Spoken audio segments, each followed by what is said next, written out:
बड़दिन उपलक्षे सुंदर सरल एवं सहज रचनाटी शुणिबा। उपक्रम बड़दिन हेउछि ख्रीस्टियान मानकर एक बड़ पर्व। बड़दिन को इंग्राजी एक्समास कहा जाए। एकदा एही दिन रे ख्रीस्टियान धर्मर प्रतिष्ठाता जीशु ख्रीस्ट जन्म लाभ करथिले। तेणु ख्रीस्टियान माने एही दिवस को पालन करती। जीशु ख्रीष्टଙ୍କ जन्म दिवस होइथिबारु एही दिवसटी सेमानक पई बड़ पवित्र। एही दिवसटी प्रति वर्ष डिसेंबर मास 25 तारिख रे पड़े।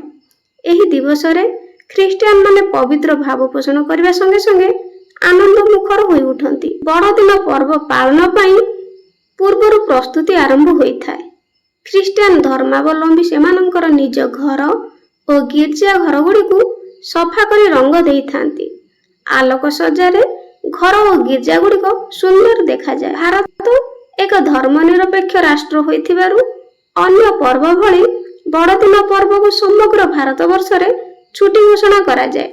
तेणु अन्य धर्मावलंबी लोक माने एही पर्व को पालन न कले मध्य बड़दिन पर्व पालन रे आंतरिकतार सहित ख्रीस्टियान धर्मी लोक मानकु सहयोग करती। बड़दिन एक ख्रीस्टियान पर्व होइथिबारु सेमाने एही पर्व को अत्यंत निष्ठार सहित पालन करती। से दिन सेमाने दल दल होई गिर्जा को जाती। सेठारे सेमाने जीशु ख्रीष्टଙ୍କ पुण्य स्मृति की मन मध्य स्थान देवा संगे संगे परम पिता परमेश्वरଙ୍କ उद्देश्य रे प्रार्थना करती। पर्व रे ख्रीस्टियान मानक आनंद कहिले न सरे। से दिन परम आनंद रे सेमाने विभोर होई उठंती। स्वच्छ सुंदर परिधान परिहित होई सेमाने बड़ सुंदर देखा जाती। ख्रीस्टियान बालिका माने सेमाने सेमानकु सुंदर भावरे सजेई होई थांती।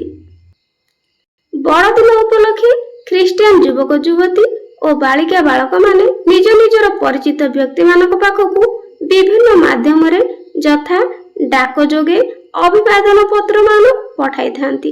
अनेक परस्पर मध्य उपहार मान विनिमय करिथांती। जन्मदिन होइथिबारु बड़दिनटी ख्रीस्टियान मानक पई एक अविस्मरणीय दिवस। एही दिवसटी सेमानक पई महा पवित्र और महा आनंदमय। जीशु ख्रीष्ट को स्मरण करू करू आनंद रे आत्मरा होई सेमाने गाई उठंती। जीशु आमर आमे जीशुंकर। पिला माने वीडियोटी भल लागिथिले चैनल को सब्सक्राइब करिवे।